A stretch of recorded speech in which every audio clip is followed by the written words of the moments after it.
사랑하고 축복합니다. 오늘도 우리에게 생명 주신 그 주님께 감사와 찬양을 올려드립니다. 오늘 이 하루도 주님과 동행하며 또 주님을 사랑하며 주님을 예배하는 복된 날이 되시기를 축복합니다. 오늘은 하나님의 말씀을 가르치십시오라는 제목으로 함께 말씀을 나누고자 합니다. 오늘 본문의 말씀은 잠언 29장 15절에서 27절까지의 말씀입니다. 말씀을 봉독합니다. 채찍과 꾸지람이 지혜를 주거늘 임의로 행하게 버려둔 자식은 어미를 욕되게 하느니라.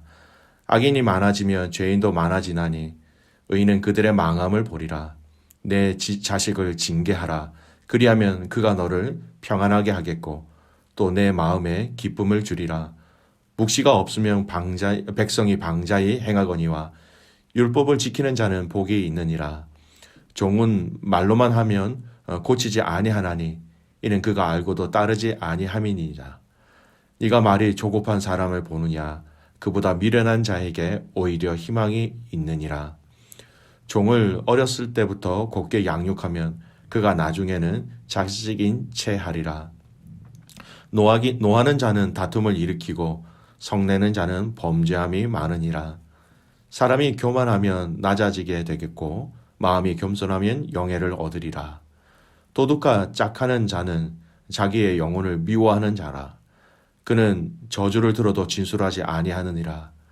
사람을 두려워하면 올무에 걸리게 되거니와 여호와를 의지하는 자는 안전하리라. 주권자에게 은혜를 구하는 자가 많으나 사람의 일의 작정은 여호와께로 말미암느니라.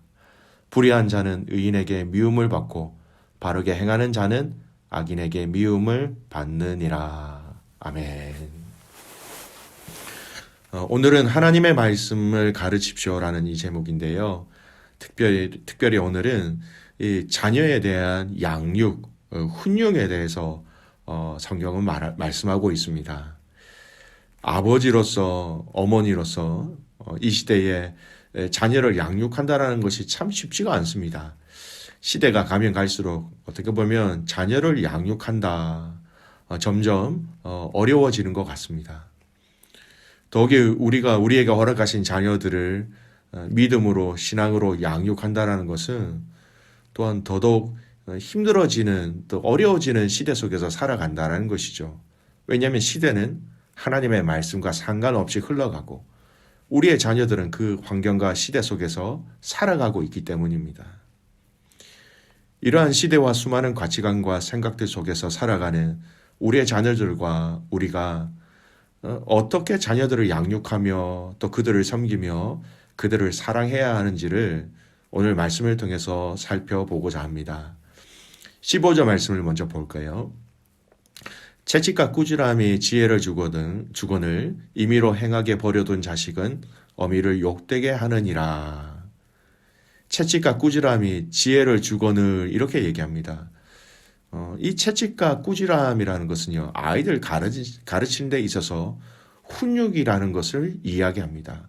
강하게, 정확하게, 엄하게 가르친다라는 의미이지요. 사랑하는 자녀일수록 매를 들라 이 말이 한국인의 정서하고는 그렇게 멀지 않고 딱 맞아 떨어지는 그런 말이기도 합니다. 우리는 자녀들을 사랑하기에 그들의 모든 필요를 다 채워주고 싶습니다. 모든 부모라면 마찬가지이지요. 무엇이든지 원하는 대로 다 해주고 싶고 무엇이든지 바라는 것들은 다 채워주고 싶은 것입니다. 하지만 원하는 대로 해주다 보면 바라는 대로 다 채워주다 보면 정작 사랑하는 자녀들이 배워야 할 또 그리고 알아야 할 그리고 지켜야 할 인생의 중요한 것들을 놓쳐버릴 수 있게 되는 것입니다. 누가 자녀에게 채찍과 꾸지람하는 것을 좋아하는 부모가 어디 있겠습니까?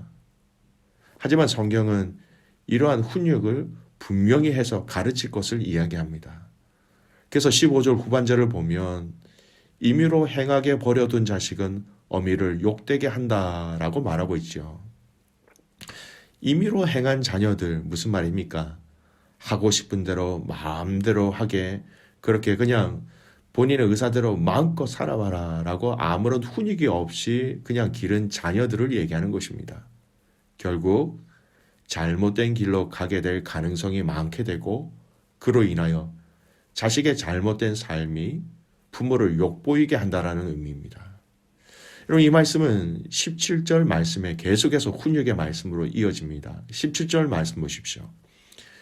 내 자식을 징계하라. 그리하면 그가 너를 편안하게 하겠고 또 내 마음에 기쁨을 주리라. 여러분, 자식을 징계하라. 징계하라는 의미가 어떤 의미입니까? 징계하라라는 의미는요, 히브리 단어에서 야세르라는 이 단어로 불려지는데, 징계하다라는 이 말이 훈계하다, 가르치다, 징벌하다라는 의미를 가지고 있습니다. 이는 일반적인 가르침보다 좀 더 강한 가르침, 물리적인 수단을 동원해서라도 하나님의 말씀을 적극적으로 가르쳐 지키게 해야 한다라는 그런 명령적인 표현이 포함되어져 있는 부분이 바로 이 징계하라라는 말씀입니다. 자녀들이 어릴 때 더 적극적으로 가르치고 훈계하면서 또 그런 자녀들을 통해서 부모가 늙었을 때 자녀들로 인하여 마음고생하지 않게 될 것이다라는 의미입니다. 그렇습니다. 지금은 자녀들에게 좀 야속하게 또는 강하게 느껴질 수 있겠지만 이 하나님의 말씀에 대한 또 말씀의 방법으로 훈육하며 훈계하며 가르침을 통해서 틀림없이 우리의 자녀들이 하나님 앞에서 바르게 세워질 것을 알고 믿고 가르쳐야 하는 것이지요. 여러분, 기억하셔야 할 것이 있습니다. 훈육의 원리가 있지요. 그냥 무조건 강하게 엄하게 채찍과 그런 매를 통해서 가르쳐야 한다, 그런 의미가 아닙니다. 훈육은요, 철저한 사랑의 원리로 해야 합니다. 아이들에게 훈육이라는 시간을 가질 때에 그 훈육의 시간과 그 훈육의 과정과 그 훈육의 결과 남는 것은 사랑이라는 것이 남을 수 있도록 사랑으로 결론을 내릴 수 있도록 해야 하는 것입니다. 그러기 위해서 여러분, 우리 부모에게 필요한 것이 있습니다. 부모의 감정을 내려놓아야 합니다. 부모의 욕심도 내려놓아야 합니다. 아이를 바라볼 때 하나님이 나에게 맡기신 자녀라는 것이 우선되어져야 하며 이 원리와 방법들을 통하여서 철저하게 하나님의 말씀을 사랑으로 담아 그들에게 주고 그들에게 먹이고 그들을 가르쳐야 하는 것이죠. 때로는 부모님의 훈육의 말이 절대 틀린 말이 아님에도 불구하고 아이들이 반감을 가지는 경우가 종종 있습니다.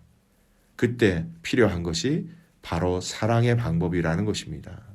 바로 또 배려라는 방법이 필요한 것이죠. 사랑이라는 이 포장지에 잘 담아서 아이들에게 하나님의 말씀과 지혜를 전하는 지혜로운 부모가 되어야 할 것입니다.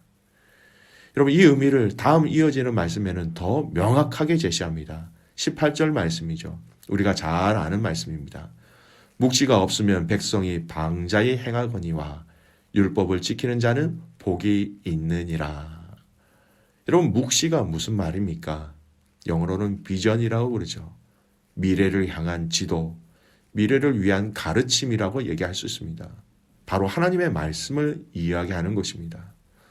하나님의 말씀의 그 가르침을 모르는 자는 방자히 제 멋대로 행한다는 것이죠.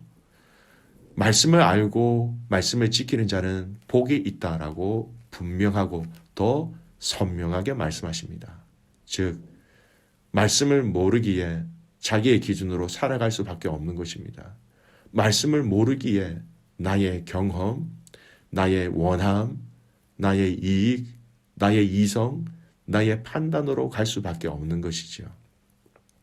그래서 오늘 18절 말씀은 비전, 하나님의 말씀이 있는 자는 그 말씀이 가르쳐 주시는 방향에 순종하며 또 지키며 나아갈 때 복이 있다 이야기하고 있는 것입니다. 오늘 우리는 우리의 자녀들이 말씀에 굳건히 세워지는 일들에 힘써야 할 것입니다. 그리고 사랑하는 자녀들이 하나님의 말씀을 이제는 스스로 읽고 묵상하고 더 나아가서 말씀을 삶 속에서 적용시킴으로 하나님의 인도하심을 삶에서 직접 맛볼 수 있는 수준까지, 그 깊이까지 우리의 자녀들을 세워야 하는 것이지요.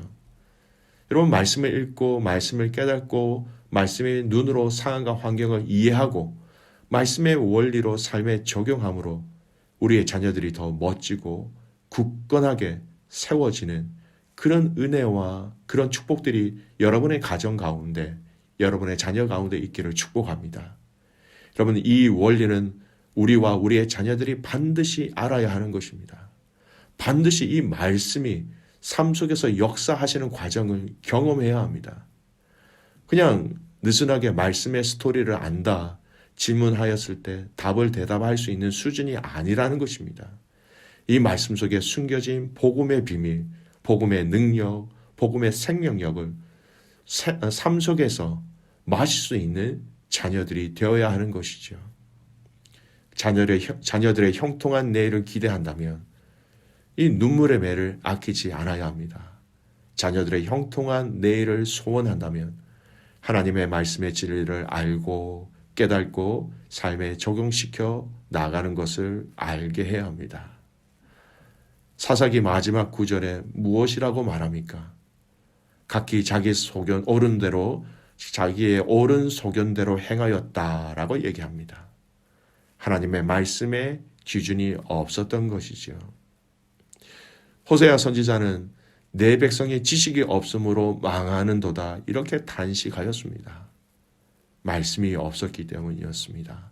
말씀을 가르치지 않았기 때문입니다. 틀림없이 이 성경에는 영생을 얻게 하는 지혜가 있다고 분명히 말씀합니다. 요한복음 5장 39절이에요. 너희가 성경에서 영생을 얻는 줄 생각하고 성경을 상고하거니와 이 성경이 곧 내게 대하여 증거하는 것이로다. 여러분, 이 하나님의 말씀을 가르치십시오. 그 안에 영생을 우리 아이들이 그 가르침을 통하여서 발견하고 먹고 마시게 될 것입니다.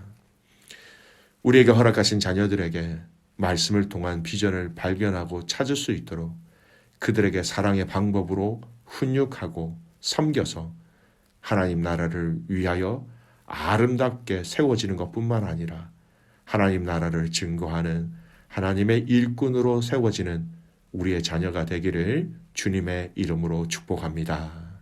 아멘. 기도하겠습니다. 살아계신 아버지 하나님 감사합니다. 오늘 이 잠언의 말씀을 통하여 우리가 우리의 자녀들을 말씀으로 가르쳐야 한다는 것을 가르쳐 주셔서 감사합니다. 사랑하는 자녀인 만큼 이 자녀들에게 하나님의 이 말씀의 진리와 원리와 깊이와 능력을 체험케 하여 주시옵소서. 말씀을 읽고 말씀의 내용과 지식을 아는 것뿐만 아니라 하나님 이 말씀 속에 생겨진 생명을 얻게 하시고 말씀의 능력을 경험하게 하시고 말씀에 살아있음을 경험하는 우리의 자녀들이 되게 하여 주시옵소서.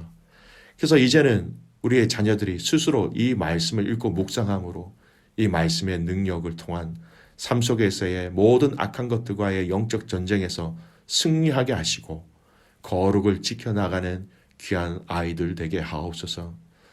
어린아이부터 노년에 이르기까지 모두 다 이 말씀으로 무장함으로 통하여서 악한 것들이 우리를 틈타지 아니하도록 틈을 주지 아니하는 성도, 틈을 주지 아니하는 교회, 틈을 주지 아니하는 믿음의 가족들 되게 하여 주시옵소서.